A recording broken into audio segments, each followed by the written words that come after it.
Nós temos nomes específicos para os objetos. Eu chamo ele de vetor, mas na realidade ele não é o nome vetor específico. Ele é um vetor, vamos entender assim, um vetor inteiro, um vetor que a gente chama real, um vetor complexo, um vetor string. Nós não temos uma estrutura específica, vetor genérico, do qual ele absorve qualquer tipo de elemento específico ou tipagem específica. Não. Ele adiciona apenas elementos com mesma característica, com mesma, o que a gente vai chamar, usar um pouco do termo lá da linguagem C, mesma tipagem.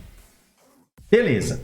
Então, que fique claro, o objeto em si, ele, em termos de tipo, só é criado, aqui eu vou falar especificamente aqui agora, ó, só o CRAN, ou na realidade o R-Core Team, é quem pode criar objetos. Na realidade, o que nós criamos são estruturas de dados específicos. No R, nós temos 24 tipos de objetos em R. Então, tudo que nós vamos criar. Então, percebam só. A estrutura básica que nós temos na família de pacotes tidyverse é o table. Mas, na realidade, o table não é um tipo de objeto, é uma estrutura de dado. A parte primitiva dele, olha só, a parte primitiva dele vem de um data frame, que não é um tipo de objeto R, é um objeto que tem, no paradigma da orientação a objetos, é um tipo de estrutura que está orientado a objetos, porque ele é da classe data frame, mas ele não é um tipo de objeto data frame. O data frame, na realidade, devido ao atributo classe, ele se comporta como um data frame, mas na realidade, ele, em termos de tipo de objeto, ele é uma lista. Olha que impressionante isso.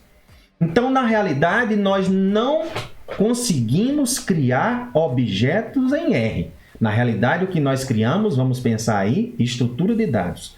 Nós só temos especificamente 24 tipos de objetos. Então, por exemplo, aquele segundo princípio que nós falamos, que tudo em R é uma chamada de função, a função como estrutura, ela é de uma estrutura interna, ela é um tipo de objeto.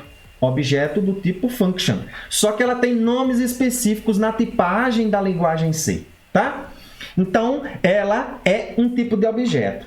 Aqui nós não vamos explorar todos os tipos de objetos, porque vai ser lá no módulo intermediário do qual a gente consegue detalhar um pouco mais desses tipos de objetos. Aqui nós vamos ficar apenas de forma mais superficial, mas veja que já temos uma certa complexidade.